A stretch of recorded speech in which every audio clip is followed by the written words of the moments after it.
of bureaucracy. We've toyed a little bit with you with the gender question, so I think that it's one that really bothers people or interests people as well.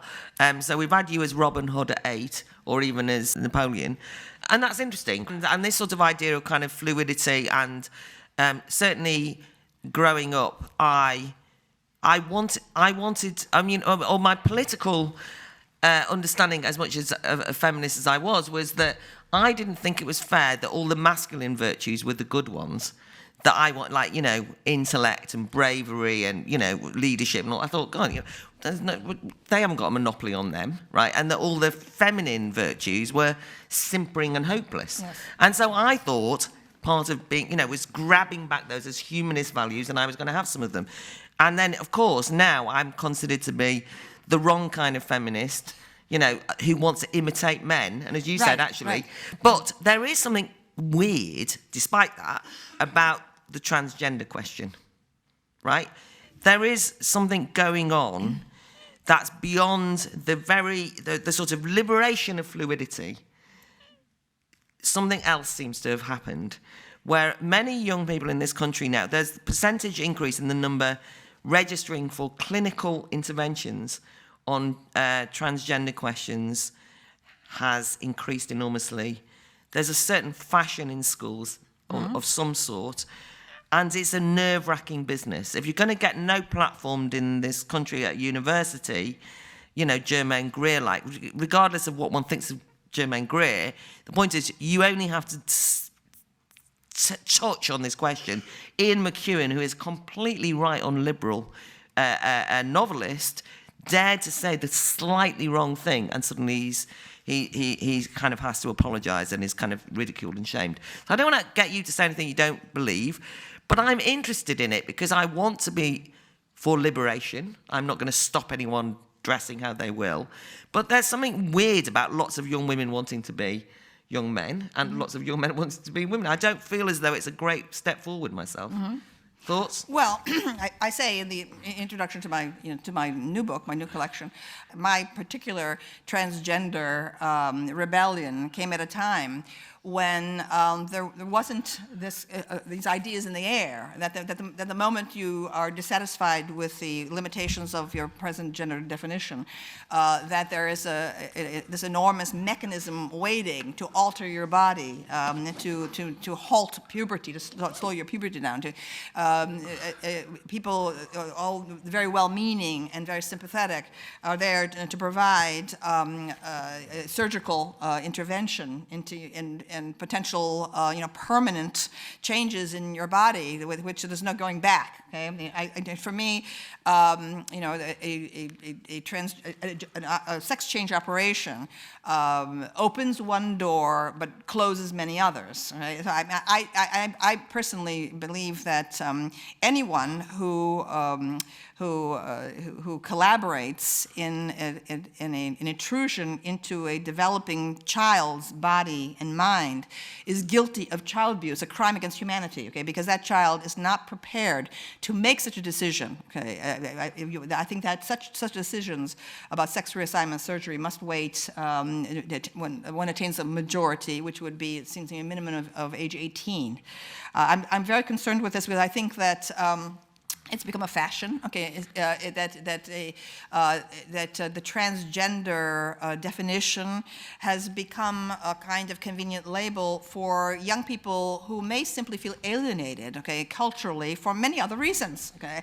So that in the 1950s they might have become a beatnik, in the 1960s they might have become a hippie and taken mind-expanding drugs, okay. And so today you're encouraged to think that it's an alienation is because you are not totally defined, identifying with your particular inherited gender definition. So I'm very concerned about this. I think that a lot of it, I think that the collaboration of the bureaucratic machinery with it has to do with the assault on masculinity, okay? Okay, you see, the gender doesn't really exist. It's not really polarity. I mean, everything's all about expanding women's rights, but also terminating men, okay, and defining men out of existence. Masculinity is by definition toxic, okay? Masculinity doesn't exist. And you see, this is the proof of it. Now, I began my all of my studies, my book Sexual Personae began as a dissertation at Yale graduate school on androgyny. I've always been fascinated, attracted, to the subject of androgyny, and that's what sexual personae is. I explored it in history, but the more I explored it, I realized that that historically, the movement toward androgyny occurs in late phases of culture, okay, as a civilization is starting to unravel, okay, and that you can find it again and again and again through history in the Greek art, okay, you can see it happening. All of a sudden, okay, there's a kind of there's the sculptures of handsome nude young men athletes that used to be very robust, okay, in the archaic period suddenly began to seem like wet noodles, okay, toward the end, okay, and that the people who live in such periods, a late phase of culture, whether it's the Hellenistic era, whether it's the Roman Empire, whether it's the Mauve decade of Oscar Wilde in the 1890s, whether it's Weimar Germany, people who live at such times, okay, feel that they're very sophisticated, they're very cosmopolitan, okay, and homosexuality, heterosexuality, so what, anything goes, and so on, all right, but from the perspective of historical distance, okay, you can see that it's a culture that no longer believes in itself, okay, and then what you invariably get are people who are convinced of the power of heroic masculinity, okay, on the edges, whether they're the Vandals and the Huns, okay, or whether they're the barbarians of ISIS, okay, you see them, starting to mass on the outsides of the culture, and that's what we have right now. That there is a tremendous and rather terrifying disconnect between the infatuation with the transgender movement in our own culture and what's going on out there, okay, all right, and so I mean that's why I'm concerned. I feel it's ominous, okay.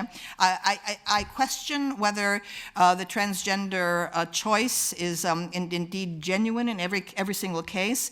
But what concerns me is when well-meaning adults, believe that they're helping people by making it easier some permanent change in the body from which there is no going back.